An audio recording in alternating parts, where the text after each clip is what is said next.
En este segundo video van a poder profundizar en la reforma de la Iglesia, la reforma de cómo se concibió como misterio de comunión, la reforma de su jerarquía, la reforma de los laicos, la reforma de la santidad y de la vida consagrada. Veamos pues a continuación cómo surgió, cuál fue la historia y cuál fue el mensaje teológico de la renovación eclesial que la Constitución Dogmática Lumen Gentium nos ha propuesto. Tenemos una larga prehistoria de esta Constitución que podemos dividir en 3 fases o periodos. Las fases corresponden a los 3 lapsos de tiempo que mediaron entre la presentación de los esquemas o proyectos previos hasta la redacción final de la Constitución Dogmática Lumen Gentium. El primer proyecto era el resultado de ordenar las cuestiones eclesiológicas sugeridas por los obispos, universidades y congregaciones romanas que habían sido invitadas a expresar su deseo sobre las materias que debía tratar el concilio. Esto sucedía durante el verano de 1960. Haciendo un paréntesis, en las secciones del 14 al 21 de noviembre de ese año se discutió sobre las fuentes de la revelación, la cual produjo la doble tendencia teológica que acompañaría todo el concilio y por consiguiente los temas sobre la Iglesia.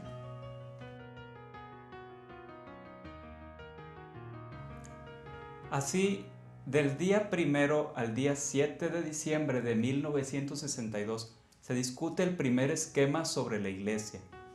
Son 3 las objeciones que resultan. La primera es sobre la estructura. Se trataba de una serie de 11 temas sin articulación interna entre sí, disparatados, que no confieren ninguna intelección real de la naturaleza, vida y misión de la Iglesia. La segunda objeción es sobre las actitudes subyacentes. En general, el texto no manifestaba las necesidades ni las expectativas de los padres conciliares, sino que parecía repetir el esquema de una iglesia concentrada en sí misma. Más bien, se ocupaba a una exposición de la vida y misión de la iglesia, nutrida de inspiración bíblica, con profundo sentido pastoral, de orientación cristocéntrica, conceptual y además sensible a las necesidades ecuménicas. La tercera objeción era el contenido mismo. Los padres conciliares querían que los contenidos fueran menos intraeclesiásticos, estructurales e institucionales, para dar mayor espacio a aquellos otros que la teología de los últimos decenios había redescubierto como esenciales, especialmente vividos por la primitiva Iglesia, que al correr de los siglos habían quedado en el silencio.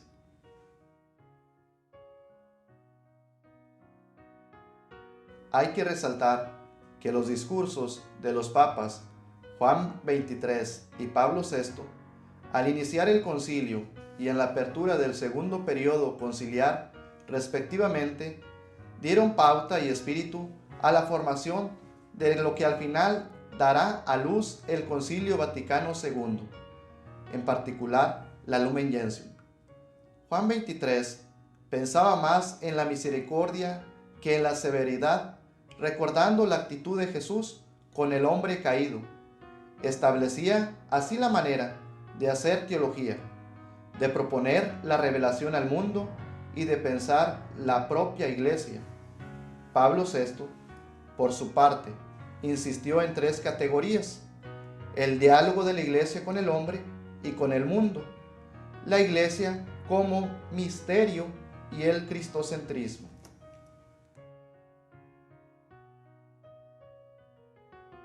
La segunda fase comprende desde el 29 de septiembre de 1963, cuando el Papa Pablo VI abre el segundo periodo, hasta el 26 de octubre de 1964, cuando queda aprobado el segundo esquema.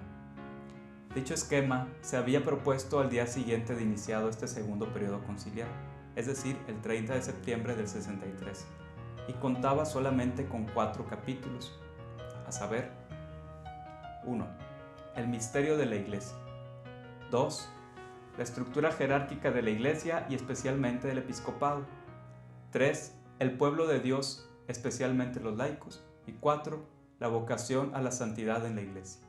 El capítulo 4, que originalmente buscaba asegurar a los religiosos un lugar específico en la Iglesia, daba la categoría de que la santidad y los consejos evangélicos, como aquel quicio en el que se podría entender la identidad y misión de la vida religiosa, pero al ver que esto no era correcto, se optó por dividir en dos este capítulo, uno sobre la vocación a la santidad de la Iglesia y otro sobre la vida religiosa.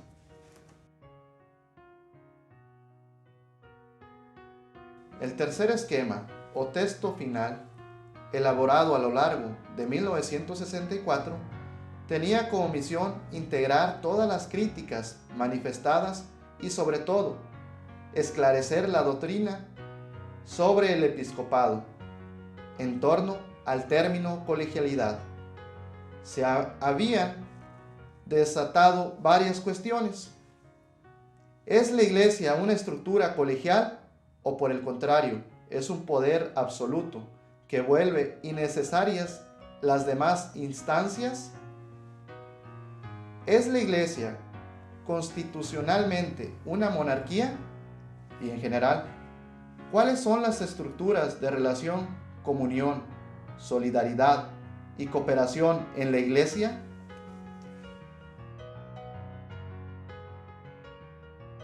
Momento de ir dando respuesta a las inquietudes sobre la colegialidad y además, en vistas a incluir los temas de la Virgen María, la comunión de los santos, el carácter peregrinante y el carácter escatológico de la Iglesia, la redacción final del esquema sobre la Iglesia quedó estructurado en 8 capítulos que pueden ser entendidos como 4 dípticos, a saber, los capítulos 1 y 2 exponen el misterio de la Iglesia en su realidad trinitaria, capítulo 1, y en su relación histórica, capítulo 2. Los capítulos 3 y 4 exponen la constitución de la Iglesia, su estructura originaria, querida por Cristo. Los capítulos 5 y 6 exponen la vocación inmanente y universal de la Iglesia, recoger, revivir y transmitir la santidad de Dios. Por último, los capítulos 7 y 8 nos exponen a la vez lo que es la Iglesia consumada como totalidad y como individualidad, es decir, en los santos y en la Virgen María.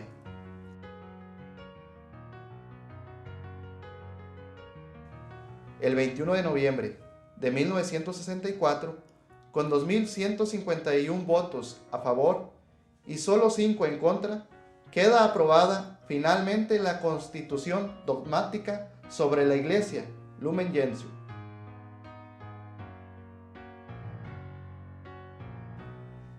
vamos ahora a reflexionar, a compartir con ustedes la teología de la Constitución dogmática Lumen Gentium. ¿Cuáles serían estas orientaciones básicas y estas ideas principales de la Lumen Gentium? Pues bien, antes de comenzar a enumerarlas, quisiera compartir que en la Lumen Gentium se expresa la conciencia de un pueblo, del pueblo de Dios, pero esta conciencia es inspirada por el Espíritu y en los Santos Padres ahora se hace palabra. De alguna manera es de naturaleza profética y es de naturaleza también teológica. ¿Cómo se compagina esto? Lo vamos a descubrir. Pero lo que nosotros necesitamos tener en cuenta es saber que este documento busca ante todo reconciliar la conciencia del hombre creyente, en este caso del cristiano católico, sobre sí mismo como iglesia. Iglesia, ¿qué dices de ti misma? Era la gran pregunta. Y busca reconciliar esta conciencia con la conciencia contemporánea, con el pensamiento moderno. Dentro de reconciliar esta conciencia creo que es importante, o la Constitución centra su atención principalmente en Dios. Pero no solamente en Dios, sino también en el hombre, y el hombre qué cuidado tiene sobre el mundo. Esta reflexión nos debe de llevar a un contexto más amplio, a un centrar a la iglesia no solamente desde el hombre, sino lo que rodea al hombre y en torno a Dios, es decir, la creación, esa creación que Dios ha dado y quienes forman de parte de esta creación. Para esto es importante que hablemos de algunos conceptos muy importantes que marcan la Constitución, los cuales son los siguientes.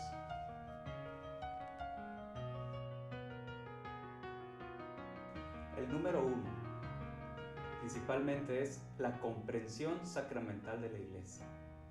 La Iglesia ante todo se concibe como sacramento de salvación. Al hablar así, el documento toma como punto de partida precisamente esa salvación en Jesucristo. Pero de alguna manera ya no quiere centrarse solo en esa voluntad salvífica, en esa voluntad de Cristo de fundar la Iglesia, sino que ahora y ante todo es descubrir que en la encarnación Cristo ha decidido comenzar un nuevo camino, ¿sí? De alguna manera se manifiesta también una dimensión eclesial, humana, divina. Por medio de esta encarnación se encuentra el hombre con Dios y la Iglesia a sí misma se da de una manera divina al compartir lo que Dios quiere para cada uno de nosotros, y al mismo tiempo al hombre elevarlo con Dios.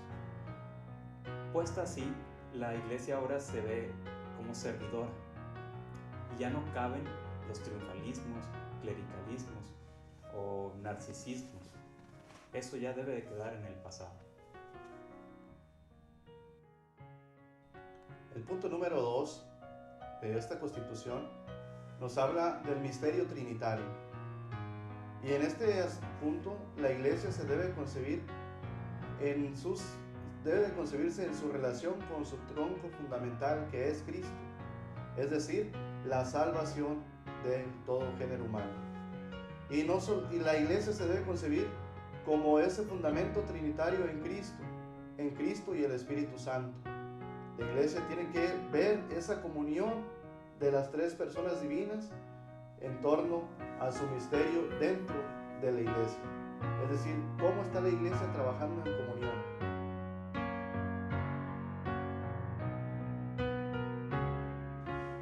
El punto número 3 es la categoría de pueblo. Si bien la Iglesia va retomando la categoría de pueblo de Dios, es porque tiene conciencia y asume la misma historia del pueblo de Israel como pueblo elegido, como pueblo consagrado, y al mismo tiempo también se sabe que tiene una esperanza también para ir caminando en la libertad de los hijos de Dios. Esta construcción es en la historia, se da de una manera histórica. Nuestro Dios se ha revelado en la historia y por ello se sigue dando esa ambivalencia humana, que en la libertad se da una diversidad de respuesta, pero a fin de cuentas se une como pueblo. Es la conciencia de ser un pueblo. Esa conciencia de ser un pueblo es un pueblo que no se identifica con cualquier otro pueblo, sino más bien con ese cuerpo místico de Cristo. Ese cuerpo místico de Cristo que está llamado a alcanzar la salvación.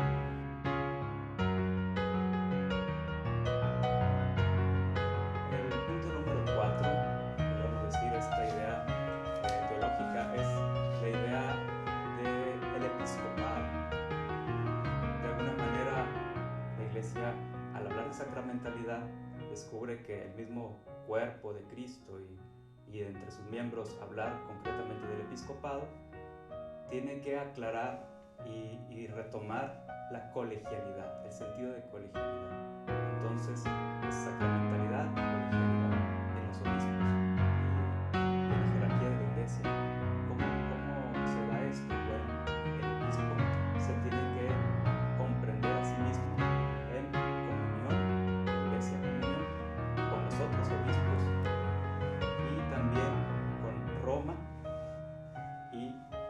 diócesis ser cuerpo con Cristo, ser pueblo también con los presbíteros, con los diáconos, con toda la comunidad. Pero ambas ideas, sacramentalidad y colegialidad, deben ser algo fundamental, deben ser algo importante. Por lo tanto, son una expresión de una idea mucho más honda, es decir, una idea de comunidad, una idea de comunicación.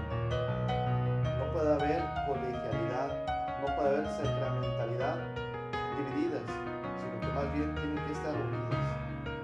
La colegialidad de los obispos debe de ser en el sentido de comunión, de pertenencia. En el punto número 5 nos habla de la iglesia local. Dentro de este punto es importante resaltar que el obispo diocesano es el encargado de esta iglesia local. Por lo tanto, este obispo debe estar en comunión con el sucesor de Pedro, es decir, con el Papa. ¿Para qué? Para que él, dentro de su iglesia local, lleve a término la obra de Cristo. Pero no de una manera individual, sino más bien en comunión, en comunidad, haciendo presente a Cristo en medio de los suyos, en medio de esa iglesia local, llevando a Cristo, guiando, asesorando, ir adelante de ese rebaño que Dios le ha confiado. Es así que la iglesia local tiene una gran función dentro de nuestra diócesis, es decir, dentro de nuestra iglesia. En la iglesia local es donde propiamente se aplica lo que el Papa da a la iglesia universal, y propiamente esas enseñanzas se aplican en esa iglesia local. De este modo, si la realidad de la iglesia local está sujeta a la iglesia universal, hay que retomar y tener bien presente que al mismo tiempo se da entre Dios y los hombres una comunión, una relación que se tiene que ver reflejada a nivel local. Se invierte entonces la noción piramidal en que el Papa, los obispos están arriba, y se supera esa concepción. Ahora hay que ver que el pueblo de Dios, ¿sí?, toma un papel cada vez más primordial, más esencial, más activo en la vida de la iglesia. Por ello, recordemos que esta constitución dogmática queda enmarcada en un concilio ecuménico de fuerte connotación pastoral. Y no debemos olvidar en este sentido el compromiso misionero que ello conlleva. Si la Iglesia es sacramento de salvación, es pueblo y quiere mostrar ese rostro de Cristo encarnado, necesitamos ponernos las pilas y decidir si nos quedamos solamente como jueces que dicen y que juzgan lo que la iglesia hace, lo que la iglesia dice, o como oyentes con el Espíritu que realmente buscan transformar su sociedad, su iglesia, su comunidad, y todo lo que tiene a su lado. Cada uno de nosotros debe de tomar también las palabras de la Dei Verbum y de saber que esta es palabra viva y que debe ser un oyente no olvidado